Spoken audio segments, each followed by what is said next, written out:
बच्चों आज जो है कल जो हमने चैप्टर 2 का जो है बताया था हिस्ट्री में, उसी का कुछ टॉपिक जो है ना बाकी रह गया और वही टॉपिक जो है आज मैं भेज रहा हूँ। अब इसमें देखना है क्या कि यह टॉपिक जो है कुछ अलग हट करके है। जैसे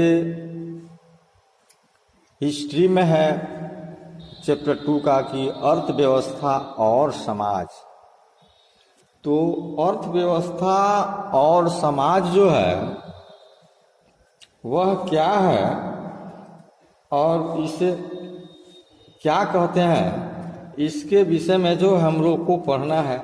जैसे 20वीं सदी की शुरुआत में रूस की आबादी का एक बहुत बड़ा हिस्सा खेती बाड़ी से जुड़ा हुआ था। रूसी साम्राज्य के लगभग 85% जनता आजीविका के लिए खेती पर ही निर्भर था और यूरोप के किसी भी देश में खेती पर आश्रित जनता का परसेंटेज जो है उतना नहीं होता था। उदाहरण के तौर पर हम लोग देखें, जैसे यूरोपियन कॉन्टिनेंट में फ्रांस जो है और जर्मनी में यह जो है लगभग 40 से 50% लोग जो है न खेती पर ही निर्भर थे। रूसी साम्राज्य के किसान अपनी जरूरतों के साथ बाजार के लिए भी पैदावार करते थे।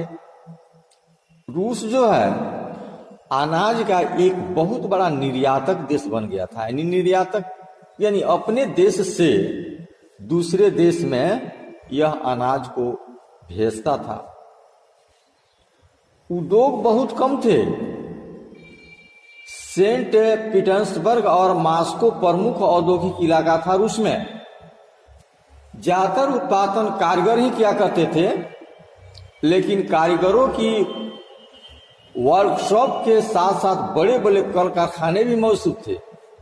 बहुत सारे कारखाने जो हैं वो 1890 के दशक में चालू हुए थे, जब रूस के रेल नेटवर्क को फैलाया जा रहा था। तो उसी समय रूसी उद्योग में विदेशी भी निवेश तेजी से कर रहे थे और इन कारणों के चलते सालों में रूस के कोयला उत्पादन में 2 गुना और स्टील में 4 गुना वृद्धि बढ़ा इन लोगों ने किया। और 1900 तक आते आते कारीगर और कारखाना जो है मजदूरों की संख्या लगभग बराबर हो गया, दोनों बराबर हो गया। तो इसमें हम लोगों ने देखा क्या कि ज्यादातर कारखाने उद्योगपतियों की निजी संपत्ति थे, यानी वह सार्वजनिक नहीं था, केवल एक व्यक्ति विशेष के अधीन था। मजदूरों को न्यूनतम वेतन मिलता था, बहुत कम, और काम के घंटे जो थे ना वह निश्चित थे। इस बात का ध्यान रखने के लिए सरकारी विभाग जो है बड़ी फैक्ट्रियों पर नजर रखते थे, लेकिन फैक्ट्री का इंस्पेक्टर भी नियम का उल्लंघन को रोक पाने में नाकामयाब हुए और कारीगरों की और वर्कशॉप में काम की पाली जो था वह 15 घंटे तक का था, जबकि कारखानों में मजदूर आमतौर पर 10 या 12 घंटे ही काम करते थे और मजदूरों की रहने के लिए कमरों से लेकर के डॉर्मेट्री तक भी व्यवस्था मौजूद थी, यानी वह रहने की व्यवस्था बढ़िया थी। इस प्रकार जो है 19वीं शताब्दी में जो है रूस की जो है अर्थव्यवस्था और समाज विकास किया। उसी की विकास के परिणाम स्वरूप जो है आज जो है हम लोग देखते हैं क्या कि रूस जो है सामाजिक दृष्टिकोण और आर्थिक दृष्टिकोण से संपन्न है, परिपूर्ण है। बच्चों दूसरा पॉइंट जो है वह है रूस में समाजवाद।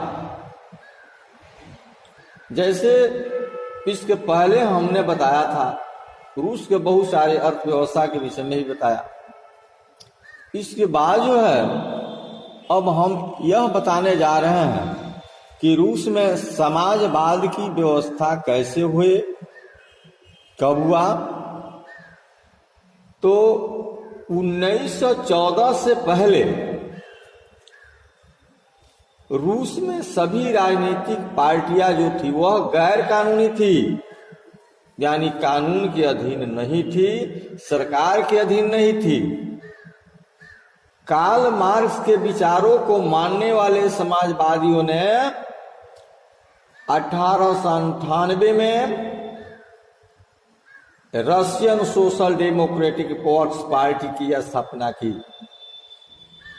और सरकारी आतंक के कारण इस पार्टी को गैर कानूनी घोषित कर दिया गया और इस पार्टी का एक अखबार निकलता था।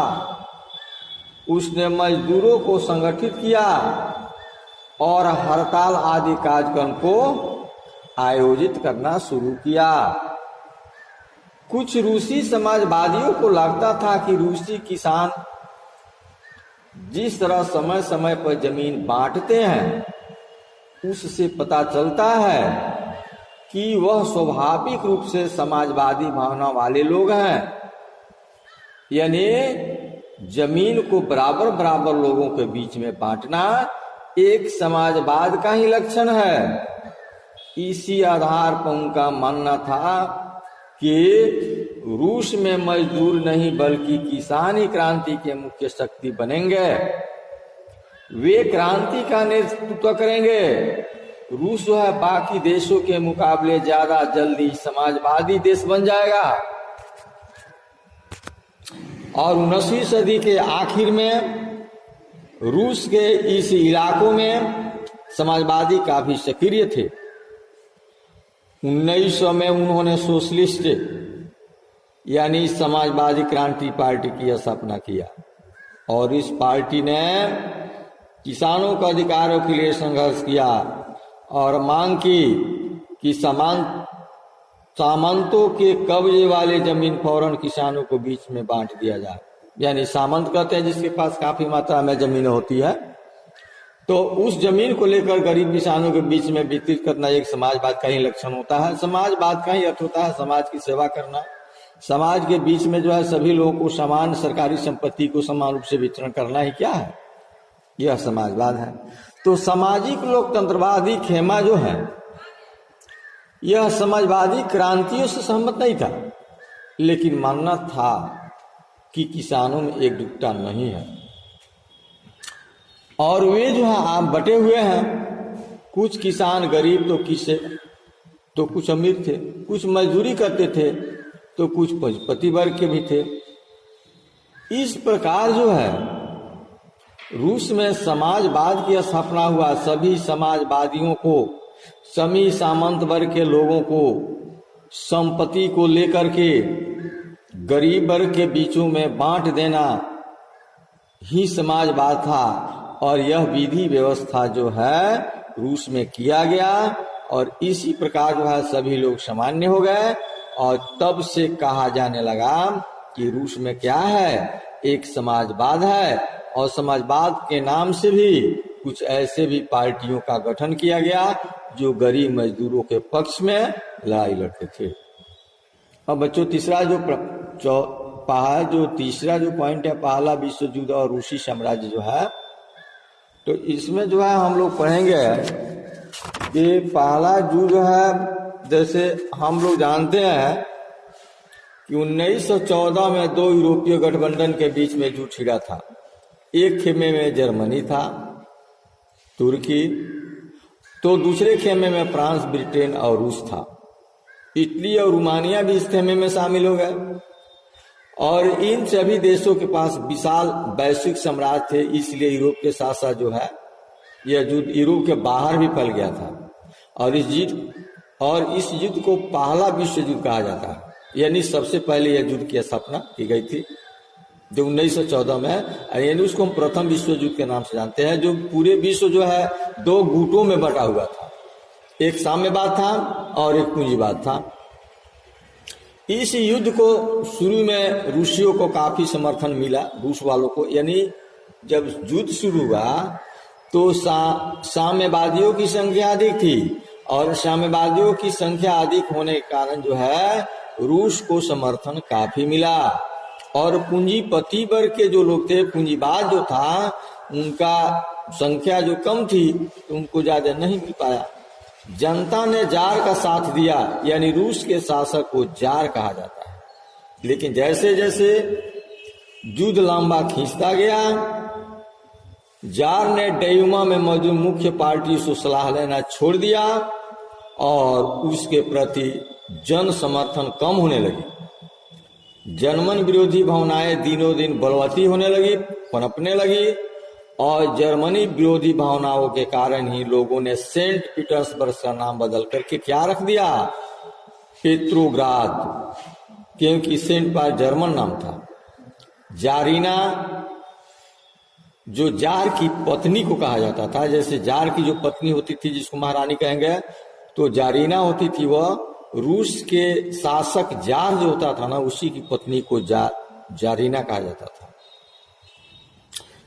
इस प्रकार जो है प्रथम विश्व के पूर्वी मोर्चे पर चल रही लड़ाई पश्चिमी मोर्चे की लड़ाई से भिन्न थी।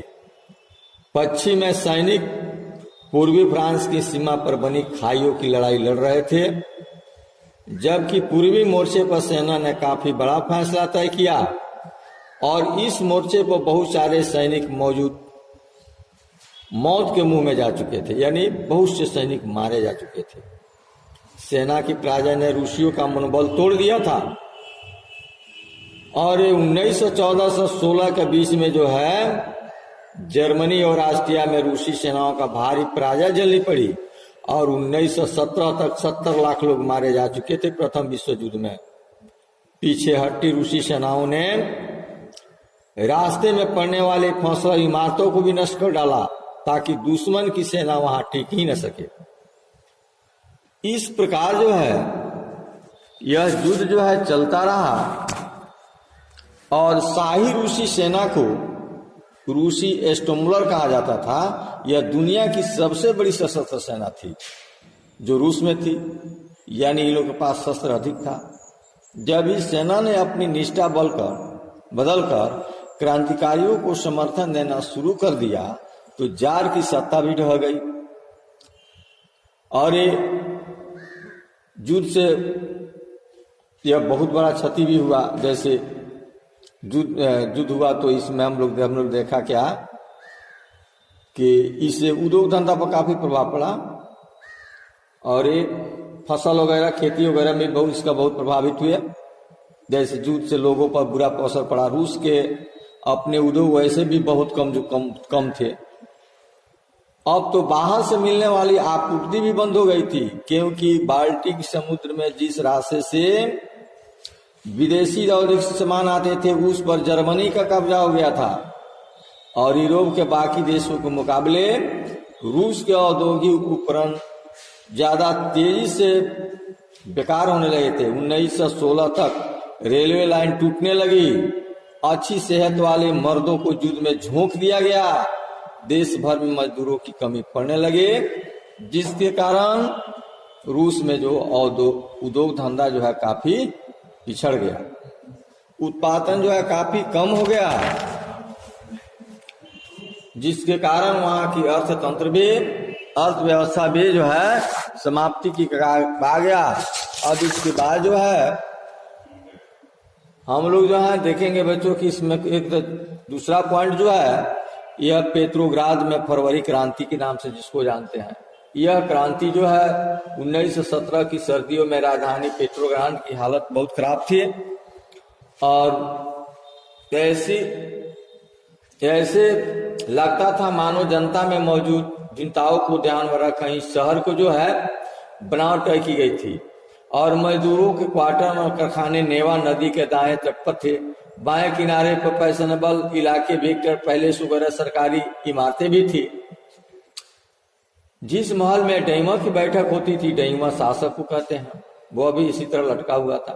फरवरी में मजदूरों के इलाके में कुछ खाद्य पदार्थों की भारी कमी पैदा हो गई और उस साल ठंडा भी काफी पड़ा था, भीषण कोहरा और बर्फबारी हुई थी और संसदीय प्रतिनिधि चाहते थे कि निर्वाचित सरकार बची रहे, इसलिए वह जो जार द्वारा डयूमा को भंग करने के लिए जो है विरोध कर रहे थे। डयूमा एक प्रकार की संस्था थी, जैसे भारत में जो है संसद है, उसी प्रकार डयूमा जो है रूस में एक संसद के रूप में ही मानते हैं उसको भी, जनप्रतिनिधि संस्था है। 22 फरवरी को दाएं तट पर स्थित एक फैक्ट्री में तालाबंदी घोषित कर दिया गया, लगा दिया गया। अगले दिन इस फैक्ट्री के मजदूरों ने समर्थन में 50 फैक्ट्रियों को मजदूरों ने भी हड़ताल कर दी। बहुत सारे कारखानों में हड़ताल का नेतृत्व औरत ही कर रही थी, चूंकि औरतें आगे थी। इसी दिन को जो है बाद में अंतर्राष्ट्रीय महिला दिवस का नाम भी दिया गया। जैसे हम लोग प्रतिवर्ष जो है अंतर्राष्ट्रीय महिला दिवस जो मानते हैं, वह इसी दिवस के रूप में मनाया जाता है जो रूस में हुआ था। आंदोलनकारी जनता बस्ती पर करके राजधानी के बीचों बीच में नेस्की प्रोटेक्शन तक आ पहुंचा, यानी वह जगह है रूस की। इस समय तक कोई राजनीतिक पार्टी आंदोलन का सक्रिय रूप से जो है संगठित और संचालित नहीं कर रही थी। जब फैशनेबल रिहायशी इलाकों और सरकारी इमारत को मजदूरों ने जब घेर लिया तो सरकार ने कर्फ्यू लगा दिया और कर्फ्यू लगाने के बाद शाम तक जो है प्रदर्शनकारी तितर बितर इधर उधर हो गए और 24 और 25 तारीख को वह फिर इकट्ठा होने लगे और सरकार ने उन पर नजर रखने के लिए घुड़सवार सैनिकों और पुलिसों को भी तैनात कर दी। यही रहा। यह क्रांति जो है रूस में पेट्रोग्राद में फरवरी में हुआ था, इसलिए इसको हम लोग पेट्रोग्राद और फरवरी क्रांति के नाम से जानते हैं। अब इसमें जो है यह जो है अंतिम जो है अक्टूबर 1917 की क्रांति जो है हम लोग इसमें पढ़ेंगे, तो इसमें जो है कि देखेंगे इसमें कि रूसी क्रांति की तारीख जो है 1 फरवरी 1918 तक जूलियन कैलेंडर के अनुसार किया जाता था। इसके बाद रूसी सरकार ने जो है भी इसको कैलेंडर के रूप में अपना लिया, लेकिन यह जो है अक्टूबर 1917 की जो क्रांति है अंतिम सरकार और ब्रेस्वी के बीच में टकराव था। लेनिन को अंतिम सरकार द्वारा तानाशाही थोपने की आशंका दिखाई देने लगा। सितंबर में उन्होंने सरकार के खिलाफ जो विद्रोह के बारे में चर्चा शुरू कर दी। सेना और फैक्ट्री सोवियत मजदूर पुलिसों की इकट्ठा किया गया और 16 अक्टूबर 1917 को लेनिन ने पेट्रोग्राद सोवियत और बोल्शेविक पार्टी की सत्ता पर कब्जा करने के लिए राजी कर लिया, मना लिया। सत्ता पर कब्जे के लिए जो है लियान ट्रॉट्स्की के नेतृत्व में सोवियत की ओर से एक सैनिक क्रांतिकारी समिति का गठन किया गया और इस बात का खुलासा नहीं किया गया था कि योजना को किस दिन लागू किया जाएगा, यह गुप्त रखा गया था। 24 अक्टूबर को विद्रोह शुरू हो गया और संकट या शंका को देखते हुए प्रधानमंत्री केरेंस्की सैनिक टुकड़ियों को इकट्ठा करने शहर से बाहर चले गए।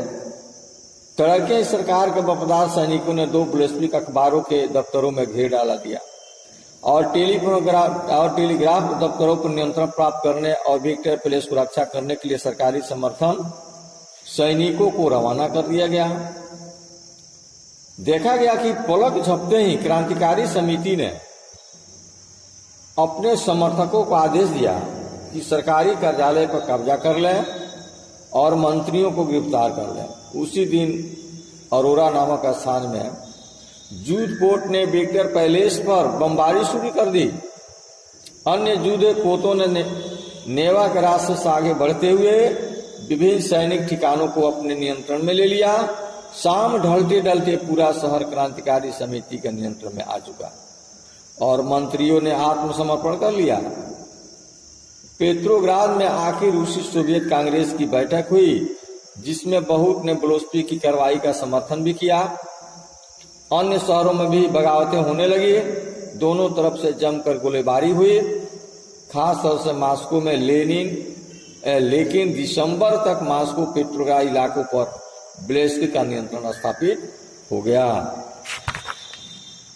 इस प्रकार जो है अक्टूबर 1917 की क्रांति रूस में चला। बच्चों यह चैप्टर जो है, जो बाकी जो चैप्टर था पार्ट चैप्टर 2 का, वह समाप्त हुआ। इसके बाद जो है इसमें प्रश्नोत्तर है, तो इस प्रश्नोत्तर को फेयर कॉपी में ही बनाकर लाना है।